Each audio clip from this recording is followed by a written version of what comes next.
Is there a 5-speed transmission that will marry up to the VLX?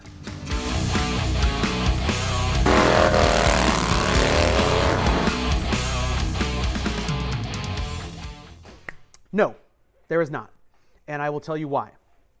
The VLX 600 is a 4-speed transmission, and it is what's commonly referred to as a unit construction motor. You hear the term a lot in the Triumph world. Basically, a big twin, like a lot of Harleys are big twins.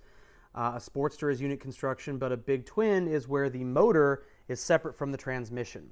And if you have your transmission separate from the motor, you can kind of interchange and swap pieces and modify and do whatever the hell you want.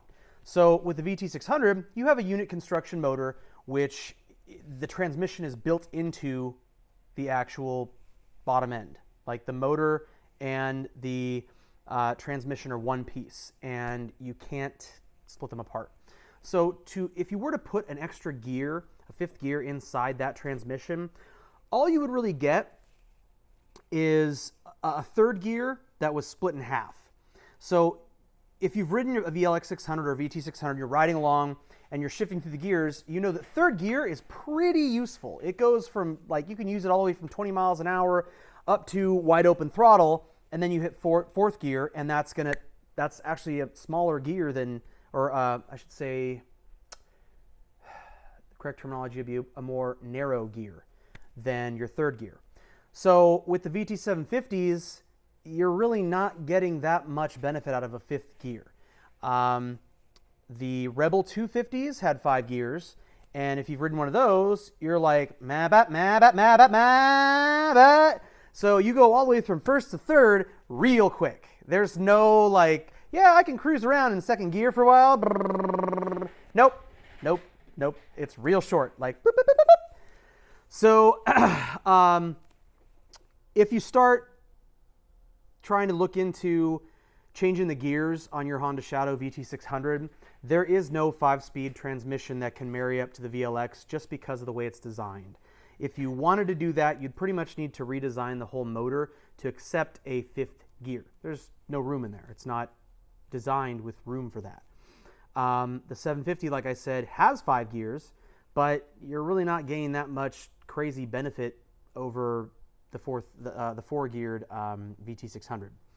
So if you want to get less vibration at highway speeds, you can bring your rear sprocket down a few teeth. You can get, the stock size is 44 teeth, but you can go down to a 42. A 41's a pretty common number. If you do a lot of highway riding, like every day, you're on the highway to and from work, and you need to, bring those vibrations down. If they bother you, you can go to a 41 tooth. You can go to a 42 tooth. Bear in mind, when you do this, you are going to have to work your clutch and throttle a lot more. So anyways, you can reduce the gear, the number of teeth on your rear sprocket to reduce vibrations, but you will actually have slower takeoffs. The VLX 600 is geared really well for all-around performance. Like, you can take off really fast. Like, you will spank Harleys off the line. A lot of them. Not every single one, because some people have done some things to their bike and works a little better, or works faster off the line. But the VLX 600 is a light bike. It's nimble. Its steering is fantastic. It has an amazing stock rake. Like, you've got a lot of elements that make it a really good bike for all-around riding. But if you do a lot of highway riding, you may want to bring the gear down. Getting back to the gearing, if you reduce the amount of teeth on your rear sprocket, you probably want to get some heavier clutch springs, because you're going to be working with less power at the low end. You're going to need a little hotter torque, a little more grab on your clutch.